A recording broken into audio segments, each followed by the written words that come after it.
اللہ کے نام سے جو رحمان اور رحیم ہے۔ یہ رسول جو ہماری طرف سے انسانوں کی ہدایت پر مامور ہوئے، ہم نے ان کو ایک دوسرے سے بڑھ چڑھ کر مرتبے عطا کیے۔ ان میں کوئی ایسا تھا جس سے خدا خود ہم کلام ہوا، کسی کو اس نے دوسری حیثیتوں سے بلند درجے دیے، اور آخر میں عیسیٰ ابن مریم کو روشن نشانیاں عطا کیں اور روح پاک سے اس کی مدد کی۔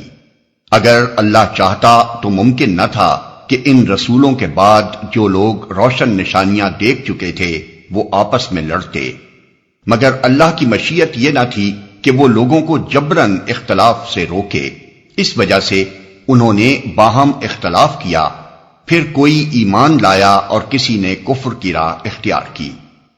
اے لوگو جو ایمان لائے ہو، جو کچھ مال متاع ہم نے تم کو بخشا ہے اس میں سے خرچ کرو، قبل اس کے کہ وہ دن آئے جس میں نہ خرید و فروخت ہوگی، نہ دوستی کام آئے گی اور نہ سفارش چلے گی، اور ظالم اصل میں وہی ہیں جو کفر کی روش اختیار کرتے ہیں۔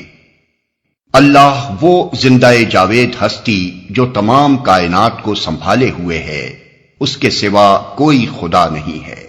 وہ نہ سوتا ہے اور نہ اسے اونگ لگتی ہے، زمین اور آسمانوں میں جو کچھ ہے اسی کا ہے۔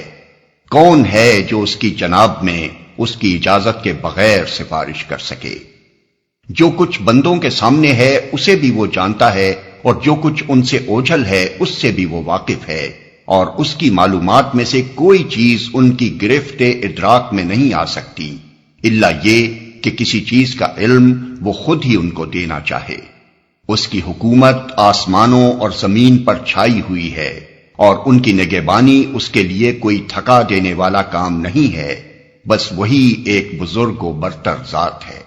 دین کے معاملے میں کوئی زور زبردستی نہیں ہے، صحیح بات غلط خیالات سے الگ چھانٹ کر رکھ دی گئی ہے۔ اب جو کوئی طاغوت کا انکار کر کے اللہ پر ایمان لے آیا، اس نے ایک ایسا مضبوط سہارا تھام لیا جو کبھی ٹوٹنے والا نہیں، اور اللہ جس کا سہارا اس نے لیا ہے سب کچھ سننے اور جاننے والا ہے۔ جو لوگ ایمان لاتے ہیں ان کا حامی و مددگار اللہ ہے، اور وہ ان کو تاریکیوں سے روشنی میں نکال لاتا ہے، اور جو لوگ کفر کی راہ اختیار کرتے ہیں ان کے حامی و مددگار طاغوت ہیں، اور وہ انہیں روشنی سے تاریکیوں کی طرف کھینچ لے جاتے ہیں۔ یہ آگ میں جانے والے لوگ ہیں جہاں یہ ہمیشہ رہیں گے۔ کیا تم نے اس شخص کے حال پر غور نہیں کیا جس نے ابراہیم سے جھگڑا کیا تھا؟ جھگڑا اس بات پر کہ ابراہیم کا رب کون ہے، اور اس بنا پر کہ اس شخص کو اللہ نے حکومت دے رکھی تھی۔ جب ابراہیم نے کہا میرا رب وہ ہے جس کے اختیار میں زندگی اور موت ہے، تو اس نے جواب دیا زندگی اور موت میرے اختیار میں ہے۔ ابراہیم نے کہا اچھا اللہ سورج کو مشرق سے نکالتا ہے، تو ذرا اسے مغرب سے نکال لا۔ یہ سن کر وہ منکر حق ششدر رہ گیا، مگر اللہ ظالموں کو راہ راست نہیں دکھایا کرتا۔ یا پھر مثال کے طور پر اس شخص کو دیکھو جس کا گزر ایک ایسی بستی پر ہوا جو اپنی چھتوں پر اوندھی گری پڑی تھی۔ اس نے کہا یہ آبادی جو ہلاک ہو چکی ہے اسے اللہ کس طرح دوبارہ زندگی بخشے گا؟ اس پر اللہ نے اس کی روح قبض کر لی اور وہ 100 برس تک مردہ پڑا رہا۔ پھر اللہ نے اسے دوبارہ زندگی بخشی اور اس سے پوچھا بتاؤ کتنی مدت پڑے رہے ہو؟ اس نے کہا 1 دن یا چند گھنٹے رہا ہوں گا۔ فرمایا تم پر 100 برس اسی حالت میں گزر چکے ہیں۔ اب ذرا اپنے کھانے اور پانی کو دیکھو کہ اس میں ذرا تغیر نہیں آیا ہے۔ دوسری طرف ذرا اپنے گدھے کو بھی دیکھو کہ اس کا پنجر تک بوسیدہ ہو رہا ہے، اور یہ ہم نے اس لیے کیا ہے کہ ہم تمہیں لوگوں کے لیے ایک نشانی بنا دینا چاہتے ہیں۔ پھر دیکھو کہ ہڈیوں کے اس پنجر کو ہم کس طرح اٹھا کر گوشت پوست اس پر چڑھاتے ہیں۔ اس طرح جب حقیقت اس کے سامنے بالکل نمایاں ہو گئی تو اس نے کہا میں جانتا ہوں کہ اللہ ہر چیز پر قدرت رکھتا ہے۔ اور وہ واقعہ بھی پیش نظر رہے جب ابراہیم نے کہا تھا میرے مالک مجھے دکھا دے تو مردوں کو کیسے زندہ کرتا ہے۔ فرمایا کیا تو ایمان نہیں رکھتا؟ اس نے عرض کیا ایمان تو رکھتا ہوں مگر دل کا اطمینان درکار ہے۔ فرمایا اچھا تو 4 پرندے لے اور ان کو اپنے سے مانوس کر لے، پھر ان کا ایک ایک جز ایک ایک پہاڑ پر رکھ دے، پھر ان کو پکار، وہ تیرے پاس دوڑے چلے آئیں گے۔ خوب جان لے کہ اللہ نہایت با اقتدار اور حکیم ہے۔ جو لوگ اپنے مال اللہ کی راہ میں صرف کرتے ہیں، ان کے خرچ کی مثال ایسی ہے جیسے ایک دانہ بویا جائے اور اس میں سے 7 بالیں نکلیں اور ہر بال میں 100 دانے ہوں۔ اسی طرح اللہ جس کے عمل کو چاہتا ہے افزونی عطا فرماتا ہے، وہ فراخ دست بھی ہے اور علیم بھی۔ جو لوگ اپنے مال اللہ کی راہ میں خرچ کرتے ہیں اور خرچ کر کے پھر احسان نہیں جتاتے، نہ دکھ دیتے ہیں، ان کا اجر ان کے رب کے پاس ہے اور ان کے لیے کسی رنج اور خوف کا موقع نہیں۔ ایک میٹھا بول اور کسی ناگوار بات پر ذرا سی چشم پوشی اس خیرات سے بہتر ہے جس کے پیچھے دکھ ہو۔ اللہ بے نیاز ہے اور بردباری اس کی صفت ہے۔ اے ایمان لانے والو، اپنے صدقات کو احسان جتا کر اور دکھ دے کر اس شخص کی طرح خاک میں نہ ملا دو جو اپنا مال محض لوگوں کے دکھانے کو خرچ کرتا ہے اور نہ اللہ پر ایمان رکھتا ہے نہ آخرت پر۔ اس کے خرچ کی مثال ایسی ہے جیسے ایک چٹان تھی جس پر مٹی کی تہ جمی ہوئی تھی،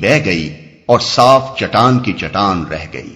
ایسے لوگ اپنے نزدیک خیرات کر کے جو نیکی کماتے ہیں اس سے کچھ بھی ان کے ہاتھ نہیں آتا، اور کافروں کو سیدھی راہ دکھانا اللہ کا دستور نہیں ہے۔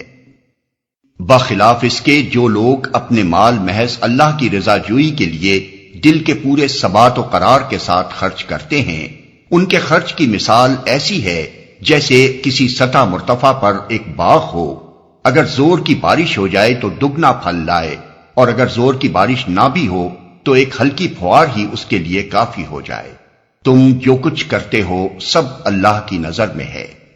کیا تم میں سے کوئی یہ پسند کرتا ہے کہ اس کے پاس ایک ہرا بھرا باغ ہو، نہروں سے سیراب، کھجوروں اور انگوروں اور ہر قسم کے پھلوں سے لدا ہوا، اور وہ عین اس وقت ایک تیز بگولے کی زد میں آ کر جھلس جائے جبکہ وہ خود بوڑھا ہو اور اس کے کم سن بچے ابھی کسی لائق نہ ہوں؟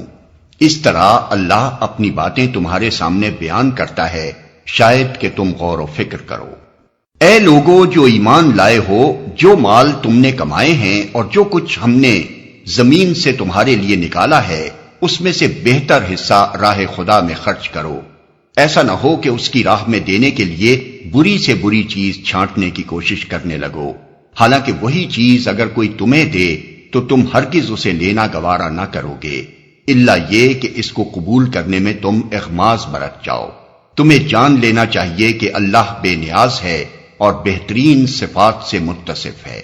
شیطان تمہیں مفلسی سے ڈراتا ہے اور شرمناک طرز عمل اختیار کرنے کی ترغیب دیتا ہے، مگر اللہ تمہیں اپنی بخشش اور فضل کی امید دلاتا ہے۔ اللہ بڑا فراخ دست اور دانا ہے، جس کو چاہتا ہے حکمت عطا کرتا ہے، اور جس کو حکمت ملی اسے حقیقت میں بڑی دولت مل گئی۔ ان باتوں سے صرف وہی لوگ سبق لیتے ہیں جو دانش مند ہیں۔ تم نے جو کچھ بھی خرچ کیا ہو اور جو نذر بھی مانی ہو، اللہ کو اس کا علم ہے اور ظالموں کا کوئی مددگار نہیں۔ اگر اپنے صدقات علانیہ دو تو یہ بھی اچھا ہے، لیکن اگر چھپا کر حاجت مندوں کو دو تو یہ تمہارے حق میں زیادہ بہتر ہے۔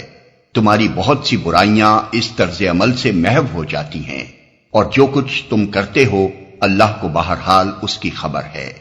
لوگوں کو ہدایت بخش دینے کی ذمہ داری تم پر نہیں ہے، ہدایت تو اللہ ہی جسے چاہتا ہے بخشتا ہے، اور خیرات میں جو مال تم خرچ کرتے ہو وہ تمہارے اپنے لیے بھلا ہے۔ آخر تم اسی لیے تو خرچ کرتے ہو کہ اللہ کی رضا حاصل ہو، تو جو کچھ مال تم خیرات میں خرچ کرو گے اس کا پورا پورا اجر تمہیں دیا جائے گا، اور تمہاری حق تلفی ہرگز نہ ہوگی۔ خاص طور پر مدد کے مستحق وہ تنگ دست لوگ ہیں جو اللہ کے کام میں ایسے گھر گئے ہیں کہ اپنی ذاتی کسب معاش کے لیے زمین میں کوئی دوڑ دھوپ نہیں کر سکتے۔ ان کی خودداری دیکھ کر ناواقف آدمی گمان کرتا ہے کہ یہ خوشحال ہیں۔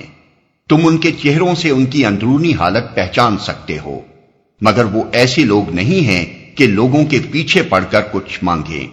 ان کی اعانت میں جو کچھ مال تم خرچ کرو گے وہ اللہ سے پوشیدہ نہ رہے گا۔ جو لوگ اپنے مال شب و روز کھلے اور چھپے خرچ کرتے ہیں ان کا اجر ان کے رب کے پاس ہے اور ان کے لیے کسی خوف اور رنج کا مقام نہیں۔ مگر جو لوگ سود کھاتے ہیں ان کا حال اس شخص کا سا ہوتا ہے جسے شیطان نے چھو کر باولا کر دیا ہو، اور اس حالت میں ان کے مبتلا ہونے کی وجہ یہ ہے کہ وہ کہتے ہیں تجارت بھی تو آخر سود ہی جیسی چیز ہے، حالانکہ اللہ نے تجارت کو حلال کیا ہے اور سود کو حرام۔ لہذا جس شخص کو اس کے رب کی طرف سے یہ نصیحت پہنچے اور آئندہ کے لیے وہ سود خواری سے باز آ جائے تو جو کچھ وہ پہلے کھا چکا سو کھا چکا، اس کا معاملہ اللہ کے حوالے ہے، اور جو اس حکم کے بعد پھر اسی حرکت کا اعادہ کرے وہ جہنمی ہے جہاں وہ ہمیشہ رہے گا۔ اللہ سود کا مٹھ مار دیتا ہے اور صدقات کو نشو و نما دیتا ہے، اور اللہ کسی ناشکر بد عمل انسان کو پسند نہیں کرتا۔ ہاں، جو لوگ ایمان لے آئیں اور نیک عمل کریں اور نماز قائم کریں اور زکوٰۃ دیں، ان کا اجر بے شک ان کے رب کے پاس ہے اور ان کے لیے کسی خوف اور رنج کا موقع نہیں۔ اے لوگو جو ایمان لائے ہو، خدا سے ڈرو اور جو کچھ تمہارا سود لوگوں پر باقی رہ گیا ہے اسے چھوڑ دو اگر واقعی تم ایمان لائے ہو، لیکن اگر تم نے ایسا نہ کیا تو آگاہ ہو جاؤ کہ اللہ اور اس کے رسول کی طرف سے تمہارے خلاف اعلان جنگ ہے۔ اب بھی توبہ کر لو اور سود چھوڑ دو تو اپنا اصل سرمایہ لینے کے تم حقدار ہو۔ نہ تم ظلم کرو نہ تم پر ظلم کیا جائے۔ اللہ اور اس کے رسول کی طرف سے تمہارے خلاف اعلان جنگ ہے۔ تمہارا قرضدار تنگ دست ہو تو ہاتھ کھلنے تک اسے مہلت دو، اور جو صدقہ کر دو تو یہ تمہارے لیے زیادہ بہتر ہے اگر تم سمجھو۔ اس دن کی رسوائی و مصیبت سے بچو جبکہ تم اللہ کی طرف واپس ہوگے، وہاں ہر شخص کو اس کی کمائی ہوئی نیکی یا بدی کا پورا پورا بدلہ مل جائے گا، اور کسی پر ظلم ہرگز نہ ہوگا۔ اے لوگو جو ایمان لائے ہو، جب کسی مقرر مدت کے لیے تم آپس میں قرض کا لین دین کرو تو اسے لکھ لیا کرو۔ فریقین کے درمیان انصاف کے ساتھ ایک شخص دستاویز تحریر کرے۔ جسے اللہ نے لکھنے پڑھنے کی قابلیت بخشی ہو اسے لکھنے سے انکار نہ کرنا چاہیے۔ وہ لکھے اور املا وہ شخص کرائے جس پر حق آتا ہے، یعنی قرض لینے والا، اور اسے اللہ اپنے رب سے ڈرنا چاہیے کہ جو معاملہ طے ہوا ہو اس میں کوئی کمی بیشی نہ کرے۔ لیکن اگر قرض لینے والا خود نادان یا ضعیف ہو یا املا نہ کرا سکتا ہو تو اس کا ولی انصاف کے ساتھ املا کرائے، پھر اپنے مردوں میں سے 2 آدمیوں کی اس پر گواہی کرا لو، اور اگر 2 مرد نہ ہوں تو 1 مرد اور 2 عورتیں ہوں، تاکہ ایک بھول جائے تو دوسری اسے یاد دلا دے۔ یہ گواہ ایسے لوگوں میں سے ہونے چاہیے جن کی گواہی تمہارے درمیان مقبول ہو۔ گواہوں کو جب گواہ بننے کے لیے کہا جائے تو انہیں انکار نہ کرنا چاہیے۔ معاملہ خواہ چھوٹا ہو یا بڑا، میعاد کی تعیین کے ساتھ اس کی دستاویز لکھوا لینے میں تساہل نہ کرو۔ اللہ کے نزدیک یہ طریقہ تمہارے لیے زیادہ مبنی بر انصاف ہے۔ اس سے شہادت قائم ہونے میں زیادہ سہولت ہوتی ہے اور تمہارے شکوک و شبہات میں مبتلا ہونے کا امکان کم رہ جاتا ہے۔ ہاں، جو تجارتی لین دین دست بدست تم لوگ آپس میں کرتے ہو اس کو نہ لکھا جائے تو کوئی حرج نہیں، مگر تجارتی معاملے طے کرتے وقت گواہ کر لیا کرو۔ کاتب اور گواہ کو ستایا نہ جائے، ایسا کرو گے تو گناہ کا ارتکاب کرو گے۔ اللہ کے غضب سے بچو، وہ تم کو صحیح طریقے عمل کی تعلیم دیتا ہے اور اسے ہر چیز کا علم ہے۔ اگر تم سفر کی حالت میں ہو اور دستاویز لکھنے کے لیے کوئی کاتب نہ ملے تو رہن بالقبض پر معاملہ کرو۔ اگر تم میں سے کوئی شخص دوسرے پر بھروسہ کر کے اس کے ساتھ کوئی معاملہ کرے تو جس پر بھروسہ کیا گیا ہے اسے چاہیے کہ امانت ادا کرے اور اللہ اپنے رب سے ڈرے، اور شہادت ہرگز نہ چھپاؤ۔ جو شہادت چھپاتا ہے اس کا دل گناہ میں آلودہ ہے، اور اللہ تمہارے اعمال سے بے خبر نہیں ہے۔ اللہ کے نام سے جو رحمان اور رحیم ہے۔ الف لام میم۔ اللہ وہ زندہ جاوید ہستی جو نظام کائنات کو سنبھالے ہوئے ہے، حقیقت میں اس کے سوا کوئی خدا نہیں ہے۔ اس نے تم پر یہ کتاب نازل کی جو حق لے کر آئی ہے، اور ان کتابوں کی تصدیق کر رہی ہے جو پہلے سے آئی ہوئی تھیں۔ اس سے پہلے وہ انسانوں کی ہدایت کے لیے تورات اور انجیل نازل کر چکا ہے، اور اس نے وہ کسوٹی اتاری ہے جو حق اور باطل کا فرق دکھانے والی ہے۔ اب جو لوگ اللہ کے فرامین کو قبول کرنے سے انکار کریں ان کو یقیناً سخت سزا ملے گی۔ اللہ بے پناہ طاقت کا مالک ہے اور برائی کا بدلہ دینے والا ہے۔ زمین اور آسمان کی کوئی چیز اللہ سے پوشیدہ نہیں، وہی تو ہے جو تمہاری ماؤں کے پیٹ میں تمہاری صورتیں جیسی چاہتا ہے بناتا ہے۔ اس زبردست حکمت والے کے سوا کوئی اور خدا نہیں ہے۔ وہی خدا ہے جس نے یہ کتاب تم پر نازل کی ہے۔ اس کتاب میں دو طرح کی آیات ہیں، ایک محکمات جو کتاب کی اصل بنیاد ہیں، اور دوسری متشابہات۔ جن لوگوں کے دلوں میں ٹیڑھ ہے وہ فتنے کی تلاش میں ہمیشہ متشابہات ہی کے پیچھے پڑے رہتے ہیں اور ان کو معنی پہنانے کی کوشش کیا کرتے ہیں، حالانکہ ان کا حقیقی مفہوم اللہ کے سوا کوئی نہیں جانتا۔ بخلاف اس کے جو لوگ علم میں پختہ کار ہیں وہ کہتے ہیں کہ ہمارا ان پر ایمان ہے، یہ سب ہمارے رب ہی کی طرف سے ہیں۔ اور سچ یہ ہے کہ کسی چیز سے صحیح سبق صرف دانش مند لوگ ہی حاصل کرتے ہیں۔ ایک محکمات جو کتاب کی اصل بنیاد ہیں، وہ اللہ سے دعا کرتے رہتے ہیں کہ پروردگار جب تو ہمیں سیدھے رستے پر لگا چکا ہے تو پھر کہیں ہمارے دلوں کو کجی میں مبتلا نہ کر دیجیو، ہمیں اپنے خزانہ فیض سے رحمت عطا کر کہ تو ہی فیاض حقیقی ہے۔ پروردگار تو یقیناً سب لوگوں کو ایک روز جمع کرنے والا ہے جس کے آنے میں کوئی شبہ نہیں، تو ہرگز اپنے وعدے سے ٹلنے والا نہیں ہے۔ جن لوگوں نے کفر کا رویہ اختیار کیا ہے انہیں اللہ کے مقابلے میں نہ ان کا مال کچھ کام دے گا نہ اولاد، وہ دوزخ کا ایندھن بن کر رہیں گے۔ ان کا انجام ویسا ہی ہوگا جیسا فرعون کے ساتھیوں اور ان سے پہلے کے نافرمانوں کا ہو چکا ہے کہ انہوں نے آیات الہی کو جھٹلایا، نتیجہ یہ ہوا کہ اللہ نے ان کے گناہوں پر انہیں پکڑ لیا، اور حق یہ ہے کہ اللہ سخت سزا دینے والا ہے۔ بس اے محمد، جن لوگوں نے تمہاری دعوت کو قبول کرنے سے انکار کر دیا ہے ان سے کہہ دو کہ قریب ہے وہ وقت جب تم مغلوب ہو جاؤ گے اور جہنم کی طرف ہانکے جاؤ گے، اور جہنم بڑا ہی برا ٹھکانہ ہے۔ تمہارے لیے ان دو گروہوں میں ایک نشان عبرت تھا جو بدر میں ایک دوسرے سے نبرد آزما ہوئے۔ ایک گروہ اللہ کی راہ میں لڑ رہا تھا اور دوسرا گروہ کافر تھا۔ دیکھنے والے بچشم سر دیکھ رہے تھے کہ کافر گروہ مومن گروہ سے دو چند ہے، مگر نتیجے نے ثابت کر دیا کہ اللہ اپنی فتح و نصرت سے جس کو چاہتا ہے مدد دیتا ہے۔ دیدہ بینا رکھنے والوں کے لیے اس میں بڑا سبق پوشیدہ ہے۔ لوگوں کے لیے مرغوبات نفس، عورتیں، اولاد، سونے چاندی کے ڈھیر، چیدہ گھوڑے، مویشی اور زرعی زمینیں بڑی خوش آئند بنا دی گئی ہیں، مگر یہ سب دنیا کی چند روزہ زندگی کے سامان ہیں۔ حقیقت میں جو بہتر ٹھکانہ ہے وہ تو اللہ کے پاس ہے۔ کہو میں تمہیں بتاؤں کہ ان سے زیادہ اچھی چیز کیا ہے؟ جو لوگ تقوی کی روش اختیار کریں ان کے لیے ان کے رب کے پاس باغ ہیں جن کے نیچے نہریں بہتی ہوں گی، وہاں انہیں ہمیشگی کی زندگی حاصل ہوگی، پاکیزہ بیویاں ان کی رفیق ہوں گی، اور اللہ کی رضا سے وہ سرفراز ہوں گے۔ اللہ اپنے بندوں کے رویے پر گہری نظر رکھتا ہے۔ یہ وہ لوگ ہیں جو کہتے ہیں کہ مالک ہم ایمان لائے، ہماری خطاؤں سے درگزر فرما اور ہمیں آتش دوزخ سے بچا لے۔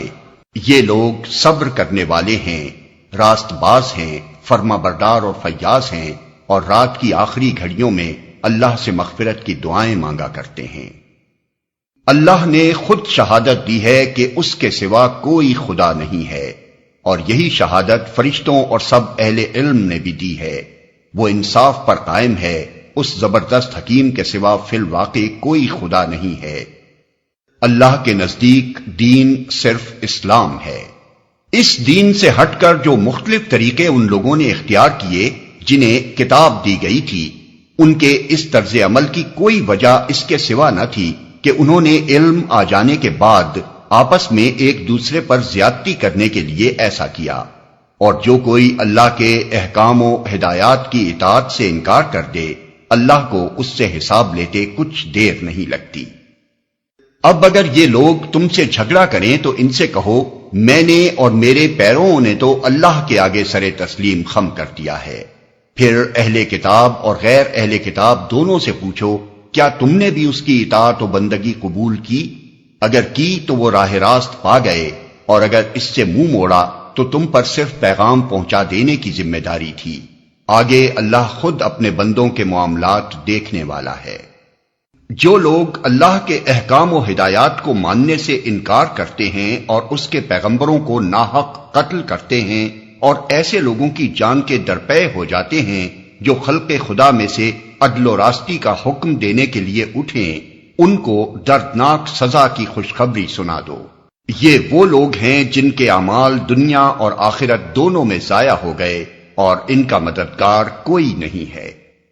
تم نے دیکھا نہیں کہ جن لوگوں کو کتاب کے علم میں سے کچھ حصہ ملا ہے ان کا حال کیا ہے؟ انہیں جب کتاب الہی کی طرف بلایا جاتا ہے تاکہ وہ ان کے درمیان فیصلہ کرے تو ان میں سے ایک فریق اس سے پہلو تہی کرتا ہے اور اس فیصلے کی طرف آنے سے منہ پھیر جاتا ہے۔ ان کا یہ طرز عمل اس وجہ سے ہے کہ وہ کہتے ہیں آتش دوزخ تو ہمیں مس تک نہ کرے گی، اور اگر دوزخ کی سزا ہم کو ملے گی بھی تو بس چند روز۔ ان کے خود ساختہ عقیدوں نے ان کو اپنے دین کے معاملے میں بڑی غلط فہمیوں میں ڈال رکھا ہے۔ مگر کیا بنے گی ان پر جب ہم انہیں اس روز جمع کریں گے جس کا آنا یقینی ہے۔ اس روز ہر شخص کو اس کی کمائی کا بدلہ پورا پورا دے دیا جائے گا اور کسی پر ظلم نہ ہوگا۔ کہو خدایا ملک کے مالک، تو جسے چاہے حکومت دے اور جس سے چاہے چھین لے، جسے چاہے عزت بخشے اور جسے چاہے ذلیل کر دے، بھلائی تیرے اختیار میں ہے، بے شک تو ہر چیز پر قادر ہے۔ رات کو دن میں پروتا ہوا لے آتا ہے اور دن کو رات میں، جاندار میں سے بے جان کو نکالتا ہے اور بے جان میں سے جاندار کو، اور جسے چاہتا ہے بے حساب رزق دیتا ہے۔ مومنین اہل ایمان کو چھوڑ کر کافروں کو اپنا رفیق اور دوست ہرگز نہ بنائیں۔ جو ایسا کرے گا اس کا اللہ سے کوئی تعلق نہیں۔ ہاں یہ معاف ہے کہ تم ان کے ظلم سے بچنے کے لیے بظاہر ایسا طرز عمل اختیار کر جاؤ، مگر اللہ تمہیں اپنے آپ سے ڈراتا ہے اور تمہیں اسی کی طرف پلٹ کر جانا ہے۔ اے نبی، لوگوں کو خبردار کر دو کہ تمہارے دلوں میں جو کچھ ہے اسے خواہ تم چھپاؤ یا ظاہر کرو، اللہ بہرحال اسے جانتا ہے۔ زمین و آسمان کی کوئی چیز اس کے علم سے باہر نہیں ہے اور اس کا اقتدار ہر چیز پر حاوی ہے۔ وہ دن آنے والا ہے جب ہر نفس اپنے کیے کا پھل حاضر پائے گا، خواہ اس نے بھلائی کی ہو یا برائی۔ اس روز آدمی یہ تمنا کرے گا کہ کاش ابھی یہ دن اس سے بہت دور ہوتا۔ اللہ تمہیں اپنے آپ سے ڈراتا ہے اور وہ اپنے بندوں کا نہایت خیر خواہ ہے۔ اے نبی، لوگوں سے کہہ دو کہ اگر تم حقیقت میں اللہ سے محبت رکھتے ہو تو میری پیروی اختیار کرو، اللہ تم سے محبت کرے گا اور تمہاری خطاؤں سے درگزر فرمائے گا۔ وہ بڑا معاف کرنے والا اور رحیم ہے۔ ان سے کہو کہ اللہ اور رسول کی اطاعت قبول کر لو، پھر اگر وہ تمہاری یہ دعوت قبول نہ کریں تو یقیناً یہ ممکن نہیں ہے کہ اللہ ایسے لوگوں سے محبت کرے جو اس کی اور اس کے رسول کی اطاعت سے انکار کرتے ہوں۔ اللہ نے آدم اور نوح اور آل ابراہیم اور آل عمران کو تمام دنیا والوں پر ترجیح دے کر اپنی رسالت کے لیے منتخب کیا تھا۔ یہ ایک سلسلے کے لوگ تھے جو ایک دوسرے کی نسل سے پیدا ہوئے تھے۔ اللہ سب کچھ سنتا اور جانتا ہے۔ وہ اس وقت سن رہا تھا جب عمران کی عورت کہہ رہی تھی کہ میرے پروردگار، میں اس بچے کو جو میرے پیٹ میں ہے تیری نذر کرتی ہوں، وہ تیرے ہی کام کے لیے وقف ہوگا، میری اس پیشکش کو قبول فرما، تو سننے اور جاننے والا ہے۔ پھر جب وہ بچی اس کے ہاں پیدا ہوئی تو اس نے کہا مالک، میرے ہاں تو لڑکی پیدا ہو گئی ہے، حالانکہ جو کچھ اس نے جنا تھا اللہ کو اس کی خبر تھی، اور لڑکا لڑکی کی طرح نہیں ہوتا۔ خیر، میں نے اس کا نام مریم رکھ دیا ہے، اور میں اسے اور اس کی آئندہ نسل کو شیطان مردود کے فتنے سے تیری پناہ میں دیتی ہوں۔ آخر کار اس کے رب نے اس لڑکی کو بخوشی قبول فرما لیا، اسے بڑی اچھی لڑکی بنا کر اٹھایا اور زکریا کو اس کا سرپرست بنا دیا۔ زکریا جب کبھی اس کے پاس محراب میں جاتا تو اس کے پاس کچھ نہ کچھ کھانے پینے کا سامان پاتا۔ پوچھتا، مریم یہ تیرے پاس کہاں سے آیا؟ وہ جواب دیتی، اللہ کے پاس سے آیا ہے، اللہ جسے چاہتا ہے بے حساب دیتا ہے۔ یہ حال دیکھ کر زکریا نے اپنے رب کو پکارا، پروردگار اپنی قدرت سے مجھے نیک اولاد عطا کر، تو ہی دعا سننے والا ہے۔ جواب میں فرشتوں نے آواز دی جبکہ وہ محراب میں کھڑا نماز پڑھ رہا تھا کہ اللہ تجھے یحییٰ کی خوشخبری دیتا ہے، وہ اللہ کی طرف سے ایک فرمان کی تصدیق کرنے والا بن کر آئے گا، اس میں سرداری و بزرگی کی شان ہوگی، کمال درجے کا ضابط ہوگا، نبوت سے سرفراز ہوگا اور صالحین میں شمار کیا جائے گا۔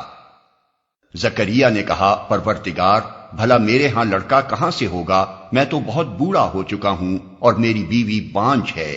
جواب ملا، ایسا ہی ہوگا، اللہ جو چاہتا ہے کرتا ہے۔ جواب ملا، ایسا ہی ہوگا۔ عرض کیا، مالک پھر کوئی نشانی میرے لیے مقرر فرما دے۔ کہا، نشانی یہ ہے کہ تم 3 دن تک لوگوں سے اشارے کے سوا کوئی بات چیت نہ کرو گے یا نہ کر سکو گے۔ اس دوران میں اپنے رب کو بہت یاد کرنا اور صبح و شام اس کی تسبیح کرتے رہنا۔ پھر وہ وقت آیا جب مریم سے فرشتوں نے آ کر کہا، اے مریم اللہ نے تجھے برگزیدہ کیا اور پاکیزگی عطا کی اور تمام دنیا کی عورتوں پر تجھ کو ترجیح دے کر اپنی خدمت کے لیے چن لیا۔ اے مریم اپنے رب کی تابع فرمان بن کر رہ، اس کے آگے سر و سجود ہو، اور جو بندے اس کے حضور جھکنے والے ہیں ان کے ساتھ تو بھی جھک جا۔ اے محمد یہ غیب کی خبریں ہیں جو ہم تم کو وحی کے ذریعے سے بتا رہے ہیں، ورنہ تم اس وقت وہاں موجود نہ تھے جب ہیکل کے خادم یہ فیصلہ کرنے کے لیے کہ مریم کا سرپرست کون ہو اپنے اپنے قلم پھینک رہے تھے، اور نہ تم اس وقت حاضر تھے جب ان کے درمیان جھگڑا برپا تھا۔ اور جب فرشتوں نے کہا، اے مریم اللہ تجھے اپنے ایک فرمان کی خوشخبری دیتا ہے، اس کا نام مسیح عیسیٰ ابن مریم ہوگا، دنیا اور آخرت میں معزز ہوگا، اللہ کے مقرب بندوں میں شمار کیا جائے گا، لوگوں سے گہوارے میں بھی کلام کرے گا اور بڑی عمر کو پہنچ کر بھی، اور وہ ایک مرد صالح ہوگا۔ یہ سن کر مریم بولی، پروردگار میرے ہاں بچہ کہاں سے ہوگا؟ مجھے تو کسی شخص نے ہاتھ تک نہیں لگایا۔ جواب ملا، ایسا ہی ہوگا، اللہ جو چاہتا ہے پیدا کرتا ہے۔ وہ جب کسی کام کے کرنے کا فیصلہ فرماتا ہے تو بس کہتا ہے کہ ہو جا، اور وہ ہو جاتا ہے۔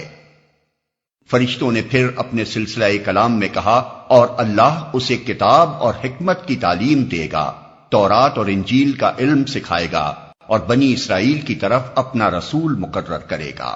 اور جب وہ بحیثیت رسول بنی اسرائیل کے پاس آیا تو اس نے کہا، میں تمہارے رب کی طرف سے تمہارے پاس نشانی لے کر آیا ہوں۔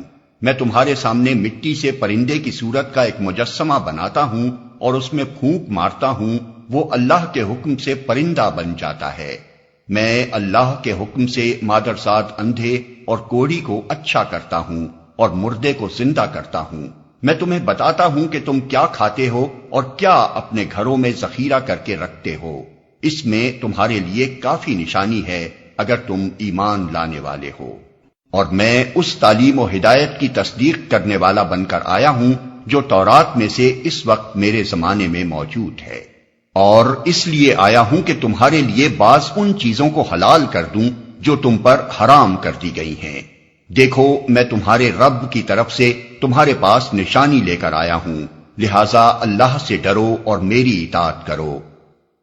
اللہ میرا رب بھی ہے اور تمہارا رب بھی، لہذا تم اسی کی بندگی اختیار کرو، یہی سیدھا راستہ ہے۔ جب عیسیٰ نے محسوس کیا کہ بنی اسرائیل کفر و انکار پر آمادہ ہیں تو اس نے کہا، کون اللہ کی راہ میں میرا مددگار ہوتا ہے؟ حواریوں نے جواب دیا، ہم اللہ کے مددگار ہیں، ہم اللہ پر ایمان لائے، گواہ رہو کہ ہم مسلم یعنی اللہ کے آگے سر اطاعت جھکا دینے والے ہیں۔ مالک جو فرمان تو نے نازل کیا ہے ہم نے اسے مان لیا اور رسول کی پیروی قبول کی، ہمارا نام گواہی دینے والوں میں لکھ لے۔ پھر بنی اسرائیل مسیح کے خلاف خفیہ تدبیریں کرنے لگے، جواب میں اللہ نے بھی اپنی خفیہ تدبیر کی اور ایسی تدبیروں میں اللہ سب سے بڑھ کر ہے۔ وہ اللہ کی خفیہ تدبیر ہی تھی جب اس نے کہا کہ اے عیسیٰ، اب میں تجھے واپس لے لوں گا اور تجھ کو اپنی طرف اٹھا لوں گا، اور جنہوں نے تیرا انکار کیا ہے ان سے، یعنی ان کی معیت سے اور ان کے گندے ماحول میں ان کے ساتھ رہنے سے تجھے پاک کر دوں گا، اور تیری پیروی کرنے والوں کو قیامت تک ان لوگوں پر بالا دست رکھوں گا جنہوں نے تیرا انکار کیا ہے۔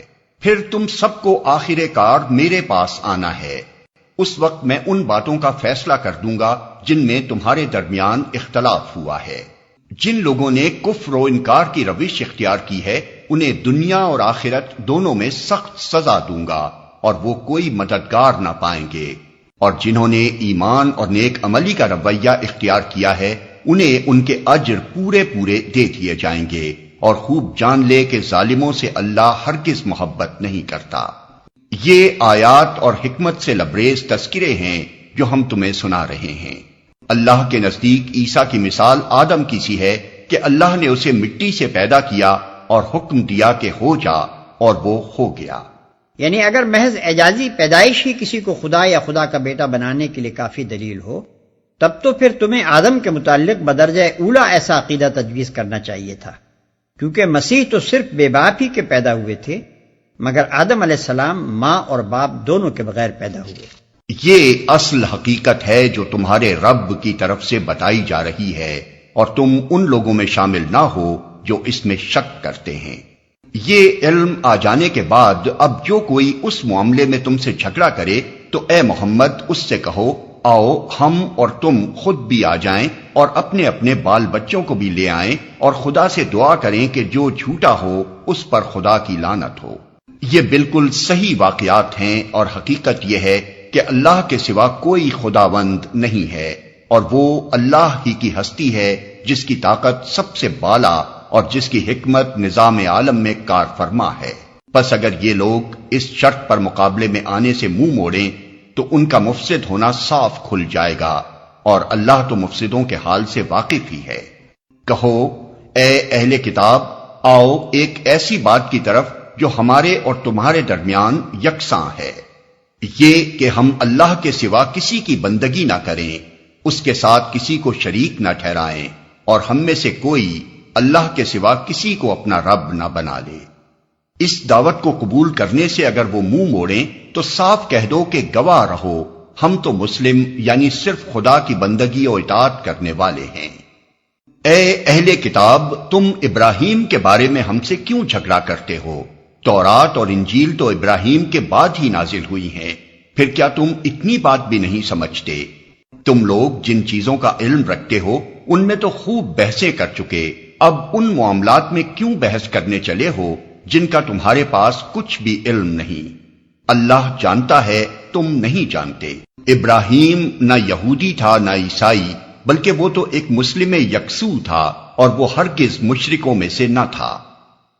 ابراہیم سے نسبت رکھنے کا سب سے زیادہ حق اگر کسی کو پہنچتا ہے تو ان لوگوں کو پہنچتا ہے جنہوں نے اس کی پیروی کی، اور اب یہ نبی اور اس کے ماننے والے اس نسبت کے زیادہ حقدار ہیں۔ اللہ صرف انہی کا حامی و مددگار ہے جو ایمان رکھتے ہوں۔ اے ایمان لانے والو، اہل کتاب میں سے ایک گروہ چاہتا ہے کہ کسی طرح تمہیں راہ راست سے ہٹا دے، حالانکہ در حقیقت وہ اپنے سوا کسی کو گمراہی میں نہیں ڈال رہے ہیں، مگر انہیں اس کا شعور نہیں ہے۔ اے اہل کتاب، کیوں اللہ کی آیات کا انکار کرتے ہو حالانکہ تم خود ان کا مشاہدہ کر رہے ہو؟ اے اہل کتاب، کیوں حق کو باطل کا رنگ چڑھا کر مشتبہ بناتے ہو؟ کیوں جانتے بوجھتے حق کو چھپاتے ہو؟ اہل کتاب میں سے ایک گروہ کہتا ہے کہ اس نبی کے ماننے والوں پر جو کچھ نازل ہوا ہے اس پر صبح ایمان لاؤ اور شام کو اس سے انکار کر دو، شاید اس ترکیب سے یہ لوگ اپنے ایمان سے پھر جائیں۔ نیز یہ لوگ آپس میں کہتے ہیں کہ اپنے مذہب والے کے سوا کسی کی بات نہ مانو۔ اے نبی، ان سے کہہ دو کہ اصل میں ہدایت تو اللہ کی ہدایت ہے، اور یہ اسی کی دین ہے کہ کسی کو وہی کچھ دے دیا جائے جو کبھی تم کو دیا گیا تھا، یا یہ کہ دوسروں کو تمہارے رب کے حضور پیش کرنے کے لیے تمہارے خلاف قوی حجت مل جائے۔ اے نبی، ان سے کہو کہ فضل و شرف اللہ کے اختیار میں ہے، جسے چاہے عطا فرمائے۔ وہ وسیع النظر ہے اور سب کچھ جانتا ہے، اپنی رحمت کے لیے جس کو چاہتا ہے مخصوص کر لیتا ہے، اور اس کا فضل بہت بڑا ہے۔ اہل کتاب میں کوئی تو ایسا ہے کہ اگر تم اس کے اعتماد پر مال و دولت کا ایک ڈھیر بھی دے دو تو وہ تمہارا مال تمہیں ادا کر دے گا، اور کسی کا حال یہ ہے کہ اگر تم 1 دینار کے معاملے میں بھی اس پر بھروسہ کرو تو وہ ادا نہ کرے گا، الا یہ کہ تم اس کے سر پر سوار ہو جاؤ۔ ان کی اس اخلاقی حالت کا سبب یہ ہے کہ وہ کہتے ہیں امیوں یعنی غیر یہودی لوگوں کے معاملے میں ہم پر کوئی مواخذہ نہیں ہے، اور یہ بات وہ محض جھوٹ گھڑ کر اللہ کی طرف منسوب کرتے ہیں، حالانکہ انہیں معلوم ہے کہ اللہ نے ایسی کوئی بات نہیں فرمائی ہے۔ وہ کہتے ہیں کہ امیوں یعنی غیر یہودی لوگوں کے معاملے میں ہم پر کوئی مواخذہ نہیں ہے۔ آخر کیوں ان سے باز پرس نہ ہوگی؟ جو بھی اپنے عہد کو پورا کرے گا اور برائی سے بچ کر رہے گا وہ اللہ کا محبوب بنے گا۔ رہے وہ لوگ جو اللہ کے عہد اور اپنی قسموں کو تھوڑی قیمت پر بیچ ڈالتے ہیں تو ان کے لیے آخرت میں کوئی حصہ نہیں۔ اللہ قیامت کے روز نہ ان سے بات کرے گا، نہ ان کی طرف دیکھے گا، اور نہ انہیں پاک کرے گا، بلکہ ان کے لیے تو سخت دردناک سزا ہے۔ ان میں کچھ لوگ ایسے ہیں جو کتاب پڑھتے ہوئے اس طرح زبان کا الٹ پھیر کرتے ہیں کہ تم سمجھو جو کچھ وہ پڑھ رہے ہیں وہ کتاب ہی کی عبارت ہے، حالانکہ وہ کتاب کی عبارت نہیں ہوتی۔ وہ کہتے ہیں کہ یہ جو کچھ ہم پڑھ رہے ہیں یہ خدا کی طرف سے ہے، حالانکہ وہ خدا کی طرف سے نہیں ہوتا۔ وہ جان بوجھ کر جھوٹ بات اللہ کی طرف منسوب کر دیتے ہیں۔ کسی انسان کا یہ کام نہیں ہے کہ اللہ تو اس کو کتاب اور حکم اور نبوت عطا فرمائے اور وہ لوگوں سے کہے کہ اللہ کے بجائے تم میرے بندے بن جاؤ۔ وہ تو یہی کہے گا کہ سچے ربانی بنو، جیسا کہ اس کتاب کی تعلیم کا تقاضا ہے جسے تم پڑھتے اور پڑھاتے ہو۔ وہ تم سے ہرگز یہ نہ کہے گا کہ فرشتوں کو یا پیغمبروں کو اپنا رب بنا لو۔ کیا یہ ممکن ہے کہ ایک نبی تمہیں کفر کا حکم دے جبکہ تم مسلم ہو؟ یاد کرو اللہ نے پیغمبروں سے عہد لیا تھا کہ آج ہم نے تمہیں کتاب اور حکمت و دانش سے نوازا ہے، کل اگر کوئی دوسرا رسول تمہارے پاس اسی تعلیم کی تصدیق کرتا ہوا آئے جو پہلے سے تمہارے پاس موجود ہے تو تم کو اس پر ایمان لانا ہوگا اور اس کی مدد کرنی ہوگی۔ یہ ارشاد فرما کر اللہ نے پوچھا، کیا تم اس کا اقرار کرتے ہو اور اس پر میری طرف سے عہد کی بھاری ذمہ داری اٹھاتے ہو؟ انہوں نے کہا ہاں ہم اقرار کرتے ہیں۔ اللہ نے فرمایا اچھا تو گواہ رہو اور میں بھی تمہارے ساتھ گواہ ہوں۔ اس کے بعد جو اپنے عہد سے پھر جائے وہی فاسق ہے۔ حالانکہ آسمان و زمین کی ساری چیزیں چار و ناچار اللہ ہی کی تابع فرمان یعنی مسلم ہیں، اور اسی کی طرف سب کو پلٹنا ہے۔ اے نبی کہو کہ ہم اللہ کو مانتے ہیں، اس تعلیم کو مانتے ہیں جو ہم پر نازل کی گئی ہے، ان تعلیمات کو بھی مانتے ہیں جو ابراہیم، اسماعیل، اسحاق، یعقوب اور اولاد یعقوب پر نازل ہوئی تھیں، اور ان ہدایات پر بھی ایمان رکھتے ہیں جو موسیٰ اور عیسیٰ اور دوسرے پیغمبروں کو ان کے رب کی طرف سے دی گئیں۔ ہم ان کے درمیان فرق نہیں کرتے اور ہم اللہ کے تابع فرمان یعنی مسلم ہیں۔ اس فرما برداری یعنی اسلام کے سوا جو شخص کوئی اور طریقہ اختیار کرنا چاہے اس کا وہ طریقہ ہرگز قبول نہ کیا جائے گا، اور آخرت میں وہ ناکام و نامراد رہے گا۔